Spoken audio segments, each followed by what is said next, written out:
دن گزرتے گئے اور لوگ ایک بار پھر ابلیس لعین کے وسوسے میں آ کر کفر کی طرف پلٹ آئے، کیونکہ ابلیس کسی بھی شخص کو وسوسے میں ڈالے بغیر نہیں چھوڑتا۔ اس طرح ایک بار پھر کفر پھیل گیا، چنانچہ اللہ نے ان کی ہدایت کے لیے صالح علیہ السلام کو مبعوث فرمایا۔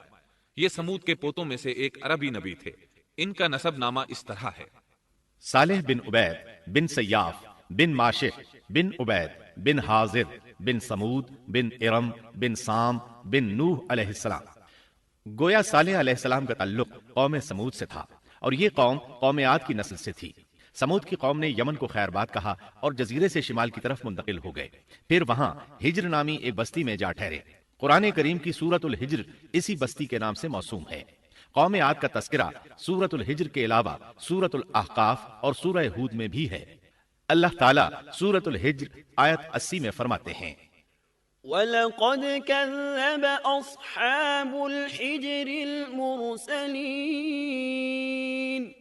اور ہجر والوں نے بھی رسولوں کو جھٹلایا۔ ہجر قوم سمود کا مرکزی شہر تھا، اب وہ مدائن صالح کے نام سے مشہور ہے۔ یہ شہر مدینہ منورہ کے شمال مغرب میں 380 کلومیٹر کے فاصلے پر واقع ہے۔ یہ لوگ بھی پہاڑوں کو تراش کر گھر بناتے تھے۔ یہ صنعت اور کاریگری انہوں نے قوم عاد سے وراثت میں پائی تھی۔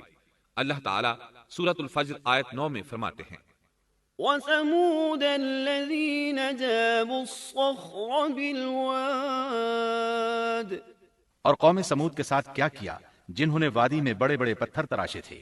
قرآن مجید میں اللہ تعالیٰ ایک مقام پر فرماتے ہیں: اور ہم نے قوم عاد اور سمود کو غارت کیا جن کے بعض مکانات آپ کے سامنے ظاہر ہیں۔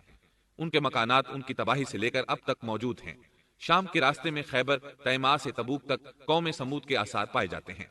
یہ لوگ کس طرح پتھر تراش تراش کر گھر بناتے تھے، اللہ تعالیٰ نے سورۃ الاعراف آیت 74 میں اس کا ذکر کیا ہے: وَاذْكُرُوا إِذْ جَعَلَكُمْ خُلَفَاءَ مِن بَعْدِ عَادٍ وَبَوَّأَكُمْ فِي الْأَرْضِ تَتَّخِذُونَ مِن سُهُولِهَا قُصُورًا وَتَنْحِتُونَ الْجِبَالَ بُيُوتًا فَاذْكُرُوا آلَاءَ اللَّهِ وَلَا تَعْثَوْا فِي الْأَرْضِ مُفْسِدِينَ۔ اس وقت کو یاد کرو جب اللہ تعالیٰ نے تمہیں قوم عاد کے بعد جانشین بنایا اور تمہیں زمین پر رہنے کا ٹھکانہ دیا کہ نرم زمین پر محل بناتے ہو اور پہاڑوں کو تراش تراش کر ان میں گھر بناتے ہو، سو اللہ کی نعمتوں کو یاد کرو اور زمین میں فساد مت پھیلاؤ۔ یہ آیت ان کی طاقت، جسم کی صلاحیت اور ماہر فن ہونے پر دلیل ہے۔ پہاڑوں کو تراشنا دراصل قوم عاد کی عادت تھی۔ یہ بھی چونکہ انہی سے تھے، اس لیے وراثت میں یہ کام انہیں بھی آ گیا تھا۔ جس طرح اللہ نے عاد کو اپنی نعمتوں سے نوازا تھا، اسی طرح سمود کو ان سے بڑھ کر نعمتیں دی تھی۔ اللہ تعالیٰ صالح علیہ السلام کی زبانی ان سے فرماتے ہیں: اے قوم سمود، کیا تمہیں ان چیزوں میں بے فکری سے رہنے دیا جائے گا، یعنی باغات، چشموں، کھیتوں اور کھجوروں میں جن کا خوشہ ملائم ہے، اور تم پہاڑوں کو تراش کر پر تکلف گھر بناتے ہو؟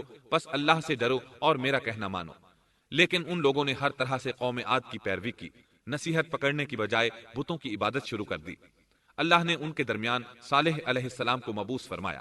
آپ نبوت ملنے سے پہلے بھی عقل مند اور علم والے تھے، باعزت گھرانے سے تعلق رکھتے تھے، اپنے معاملات میں لوگ ان سے مشورے لیتے تھے، لہٰذا انہیں ایک خاص مقام حاصل تھا۔ لیکن جب آپ نے انہیں ایک اللہ پر ایمان لانے، اس کے سوا کسی کی عبادت نہ کرنے کی دعوت دی تو ان کا ساتھ چھوڑ گئے۔ جواب میں ان سے کہنے لگے: يا صالح قد كنت فينا مرجوا قبل هذا، اے صالح، اس سے پہلے تو ہم تجھ سے بہت کچھ امیدیں لگائے ہوئے تھے۔ مطلب یہ کہ پہلے تو ہمارے نزدیک آپ کا بہت مرتبہ تھا، مقام تھا، ہمیں آپ سے بہت امیدیں تھیں، لیکن آپ نے تو یہ باتیں کہہ کر ہماری ساری امیدوں پر پانی پھیر دیا۔ ان کے اس جواب کے باوجود صالح علیہ السلام انہیں اللہ کی طرف بلاتے رہے اور ان سے کہتے رہے: اے میری قوم، اللہ کی عبادت کرو